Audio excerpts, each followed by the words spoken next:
Masyong balita! Umpisa na! Pangulong Duterte, desididong pa-imbestigahan kung ano nangyari sa pondo para sa SEA Games. Tanong niya, nasaan na ang pera? There was a lot of money poured into this activity now. And I suppose that with that kind of money, you can run things smoothly. Bago organisa sa mga susunod na international events, itutukan na lang daw ng Pangulo sa militar. Bagyong Tisoy natatama sa bansa kasabay ng pagdraos ng SEA Games na paghanda na raw ng Organizing Committee. Kontrobersyal na cauldron, pananatili raw na nakasindi kahit umuulan. World-class show, asahan na raw sa opening ceremony ng SEA Games bukas. Seguridad, plansyado na.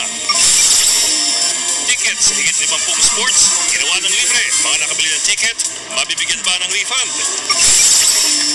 Pangulong Duterte, pinanatan si VP Leni Robredo matapos niyang sibakin bilang anti-drug czar. She made an of herself. You seem to be threatening na may information ka. Ilabas mo. Tol sa pagdaan sa EDSA tuwing rush hour, inihihirit ng grupo ng mga negosyante.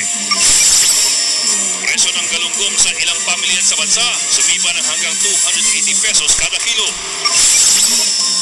At Miss Universe Philippines Kazini Ganados, nasa Atlanta City na sa Amerika para sa pageant.